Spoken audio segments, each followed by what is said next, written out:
Olá, alunos, tudo bem? Eu sou a professora Lucimara Weiler e estou aqui para dar continuidade na aula da professora Janine Baena de Alfabetização Digital 2. Vocês estudaram sobre algumas funções do computador. Agora vão aprender sobre a política de segurança digital.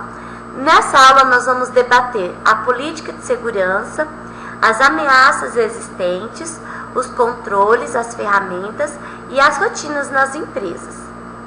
O que é a política de segurança digital? São as ações para proteger os seus dados sigilosos. E qual é o objetivo? Compreender a importância de uma política de segurança digital, entender os princípios e ameaças a uma política de segurança digital, conhecer os controles para uma política de segurança digital, classificar as informações dentro de um sistema de informação e elaborar rotinas de backup. Uma falha ou uso impróprio e malicioso das informações podem trazer consequências negativas irreparáveis. A necessidade de um programa de segurança da informação não é mais necessidade para a empresa. Ela já faz parte do planejamento estratégico, sendo essencial e até decisivo para o sucesso ou insucesso da empresa.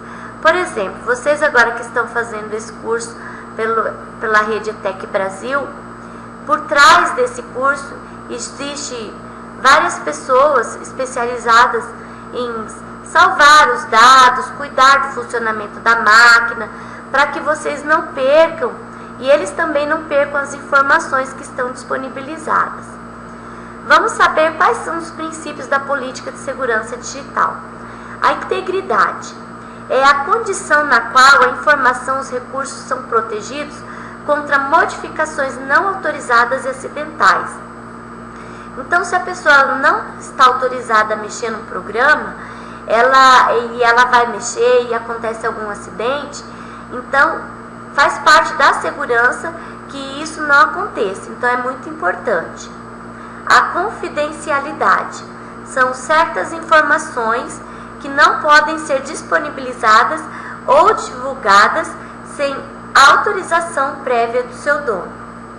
Bom, continuando falando sobre a política de segurança digital, temos aqui a disponibilidade, que é a possibilidade de acesso. Todo sistema de informática deve estar pronto para uso no momento que a empresa precisar. Isso é muito importante, porque hoje, como nós temos um mercado muito competitivo, é importante que a empresa tenha guardado seus arquivos, seus dados, para que no momento que ela precise esteja disponível. E a legalidade, que mesmo sendo digital, existem normas legais a serem seguidas, tanto no formato, no armazenamento e no tempo do armazenamento das informações. Nós temos também as ameaças à política de segurança, que podem comprometer, que é a integridade, que são as ameaças de ambiente, erros humanos, fraudes e erros de processamento, a indisponibilidade, que são falhas em sistemas e ambientes computacionais, divulgação da informação, que é a divulgação premeditada e acidental das informações, uma divulgação prévia, que pode fazer com que perca os dados também, alterações não autorizadas, que é uma alteração premeditada e acidental, que junto com a divulgação também essas alterações ela pode comprometer o sistema e comprometer os dados da empresa. Nós temos também os controles de instalação, que são os métodos que protegem as instalações físicas. Esses controles, eles ajudam também na segurança dos dados. Dentro dos controles de instalação, nós temos a criptografia, que é colocar a informação no formato que só possa ser lida no seu destinatário correto. Nós temos visto que é cada vez mais comum utilizar esse sistema. E também o dispositivo para controle de acesso, que a gente tem também como exemplo os controles biométricos, que agora mesmo, nas eleições, eles já estão até procurando fazer o cadastramento biométrico para que não haja fraude, nada, dentro das eleições. Nós temos também os sistemas tolerantes a falhas, que é sistema preparado para continuar funcionando caso haja alguma falha de hardware ou software. Vocês viram com a professora Jani Baena o que é hardware, o que é software. Então, quando existe alguma falha nesses dois sistemas, é importante que haja um outro meio para estar salvando também esses dados, ou um outro servidor, ou mesmo no break, se tiver caso de falha elétrica, né? E nós temos também os firewall, que são barreiras de proteção que controlam o tráfego do seu computador ou a rede local. O objetivo é permitir somente a transmissão e recepção de dados autorizados. Então, ele como se ele fosse o porteiro do seu computador. E vocês vão conhecer mais sobre essa segurança no vídeo que vocês vão assistir agora.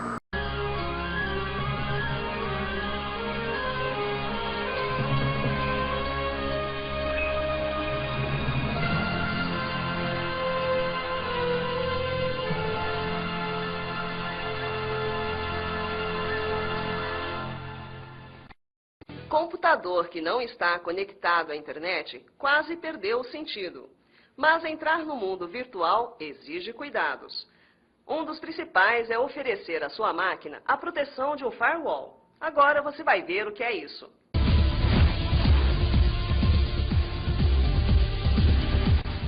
Está em cartaz na tela dos cinemas brasileiros o thriller de suspense Firewall.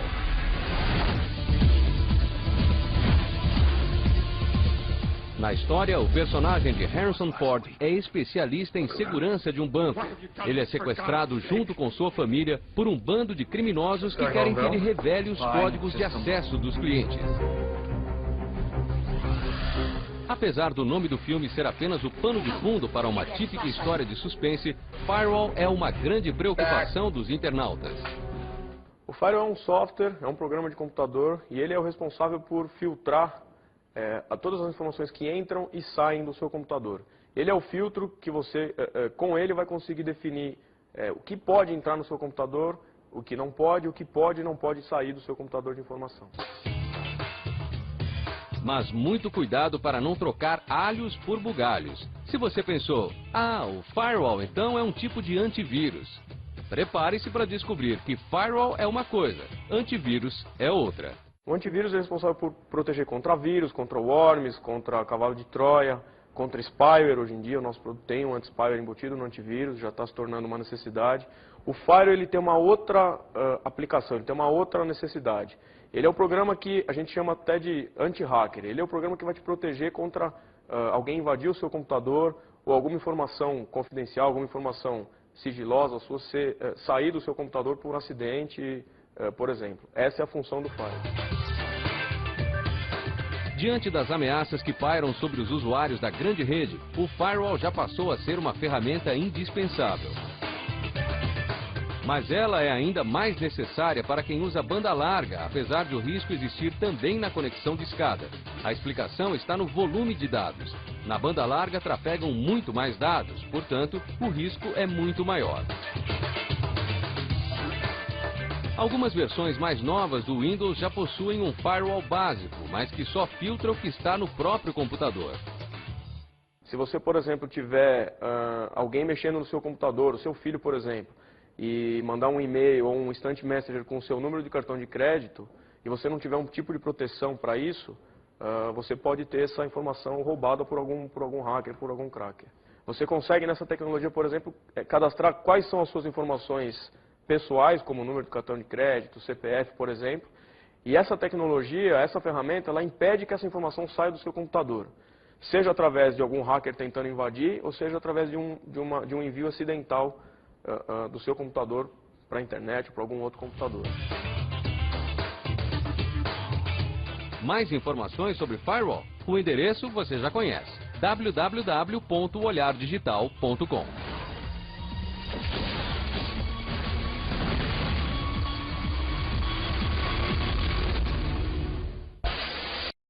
Firewall. Você já deve ter ouvido a palavra, mas você sabe do que se trata e como ele trabalha para proteger o seu micro? Bom, essa é uma ferramenta importantíssima para a segurança da sua máquina se ela está conectada a uma rede ou à internet. Fazendo uma analogia, é como se fosse o porteiro do seu computador controlando e checando que informações entram e quais saem da sua máquina. Mas assim como na vida real, você não vai confiar em qualquer porteiro, né? É preciso que seja alguém de confiança mesmo, ou pelo menos esteja de acordo com a função desempenhada. No caso do firewall é a mesma coisa. Você precisa garantir que o seu firewall esteja funcionando corretamente para que nenhum ataque atinja a sua máquina e para que nenhum vírus consiga roubar informações do seu computador. Ao se conectar à internet, a sua máquina ganha uma identificação. É o tal número IP que você já deve ter ouvido falar. Por meio desse número, crackers podem ter acesso ao seu computador. É aí que entra o firewall. Ele vai estabelecer uma barreira e passar a filtrar os dados e os acessos. Alguns sistemas operacionais, como o próprio Windows, já vêm com o firewall integrado e ele funciona bem caso você costume fazer as atualizações frequentemente. Esse filtro é pré-estabelecido, mas caso você seja um usuário mais avançado, também pode personalizá-lo com algumas regras. Por exemplo, proibir que um determinado computador tenha acesso ao protocolo FTP ou Telnet. Em empresas, isso acontece muito, uma vez que nem todos os funcionários têm acesso a todas as áreas e funções. Se o seu firewall estiver desatualizado, você está sujeito a vários ataques. Primeiro, alguém pode fazer login remoto no seu computador e acessá-lo de qualquer lugar do mundo. Ele pode ainda utilizar a sua máquina para enviar spams e assim nunca ser identificado como o real emissor daquelas mensagens. Você também estará mais suscetível a vírus, mesmo tendo um antivírus instalado. São várias as possibilidades de ataque, portanto, deixe sempre o seu firewall ativado. Algo que costuma estar sempre associado ao firewall é o proxy. O proxy é como se fosse um intermediário entre você e o site que quer acessar. Ele busca a informação na origem e entrega para a sua máquina. Qual a vantagem disso? Bem, a primeira delas é que o servidor remoto nunca entrará em contato direto com o computador da sua casa. Então, a possibilidade de contaminação por vírus ou por ataques diminui. A outra vantagem é que ao acessar uma página qualquer, ela ficará armazenada no seu proxy. Isso significa que da próxima vez que você voltar para essa página, ela não precisará ser carregada novamente. Para ficar por dentro dos termos e novidades do mundo tecnológico, assista e acesse olhardigital.com.br. Nosso acervo de vídeos é o maior do país. Fique ligado.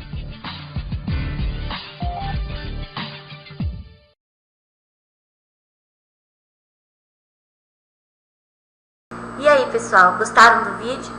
Realmente, né, é muito importante nós sabermos sobre essas partes de proteção dos dados, né, dos arquivos que nós guardamos no nosso computador. Então, continuando a falar sobre os controles, vamos falar sobre o controle de procedimentos. Como os serviços de informação da organização devem ser operados para a segurança máxima. Nós temos dentre eles o controle de computação pelo usuário final, que é o controle de dados limitado ao seu serviço. Então, se você tem um grupo de funcionários, cada grupo ele é responsável por um determinado dado, então ele só fica responsável por aquele tipo de atividade. O padrão de procedimentos e documentação é o padrão de qualidade e classificação dos dados que vocês vão fazer. Requisitos para desenvolvimento de sistemas, que é elaborados para compreender a real necessidade dos usuários e suas expectativas. Isso aqui é bem interessante porque se você tem uma empresa e você vai estar elaborando um desenvolvimento do sistema, você tem que saber o que realmente você quer que conste ali naquele sistema que vai atender às suas expectativas. E também o plano de recuperação de desastre. Trata-se de prevenir-se dos desastres com um bom plano de ação. Dentre esses planos, nós vamos estar conhecendo daqui para frente também, que é a política de backup e outros itens que ajudam a prevenir e cuidar dos dados armazenados. Nós temos também os controles dos sistemas de informação, que procuram garantir a precisão, validade e propriedade das atividades dos sistemas de informação. Neles nós temos os controles de entrada, formatos padrão para evitar erro de digitação e entrada de dados indevidos. Os controles de processamento, que é a verificação de software e hardware, que vocês também já viram. Os controles de saída, que é assim, todo passo deve ser registrado para detectar vazamento de informação. Então, a pessoa fez lá uma alteração no arquivo, é preciso que seja armazenado isso, para que se acontecer algum vazamento de informação, você saiba quem é que fez a alteração no seu sistema. e os controles de armazenamento, que é pesquisar e alterar dados, um processo restrito que facilite rastrear a informação. Então, isso também é importante que não seja destinado a um número grande de pessoas. Por quê? Porque se várias pessoas modificam o sistema, é mais difícil de você saber depois quem é que modificou. Então, isso é bem interessante para que você tenha um controle dessa informação e que você tenha segurança. Agora, nós vamos saber sobre a classificação de informações. As informações podem ser confidenciais, que são disseminadas somente a funcionários nomeados para tomar decisões estratégicas, seriam aqueles funcionários responsáveis, né, para ter esse tipo de informação. As informações corporativas, que são as passadas apenas aos funcionários, e as públicas, que são aquelas que vocês querem que sejam disseminadas dentro e fora da empresa. Agora nós vamos aprender sobre a política de backup, que é a cópia de segurança dos arquivos.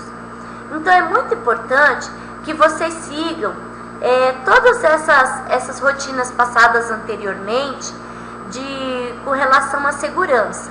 E a política de backup é uma também muito importante que vocês devem seguir.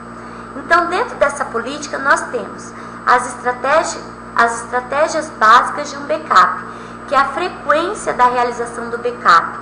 Então, conforme o seu sistema, conforme o que você tem realizado, você vai saber se seu backup tem que qual é a frequência que tem que ser realizado o seu backup, que seria a cópia de segurança. A organização das pastas e arquivos.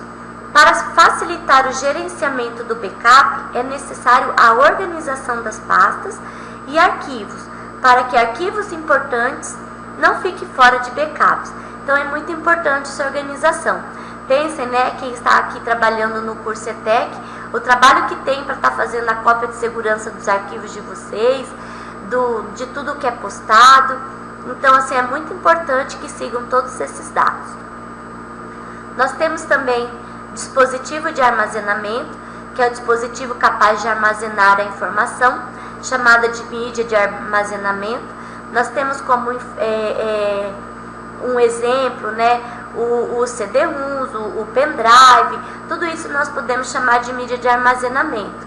E outras coisas também disponíveis que nós temos, que vocês podem estar gravando informações. Temos também a segurança externa do backup, que se o dado é importante, deve-se ter mais de uma cópia. Então é bem interessante, até eu falei no slide anterior, que é bem importante você ter ou um servidor ou um outro tipo de sistema para estar salvando o arquivo. Bom, agora eu vou falar um pouquinho do que compromete também a segurança, que é o vírus de computador. É um programa que tem como objetivo contaminar os outros programas. Então, o que o vírus do computador pode fazer com o seu computador? A perda do desempenho do micro, a exclusão de arquivos, alteram dados que são importantes no seu computador, o acesso às informações por pessoas não autorizadas, que isso é muito sério, né? A perda de desempenho da rede, o monitoramento do computador, que são os espiões que conseguem conectar pelo IP da sua máquina, né? E a desorganização do sistema operacional. Então, todos esses itens fazem com que o seu sistema, com que os seus dados fiquem comprometidos. Então, é muito importante que todos os funcionários que vão estar trabalhando com os dados sejam treinados e estejam realmente capacitados para entender todos esse sistema e a política de segurança, para que não percam os dados, para que tudo esteja guardado, gravado, não com uma cópia, 2 cópias, dependendo daquilo que você pretende. Então, nossas referências do MEC, Política de Segurança Digital, que é da apostila de vocês.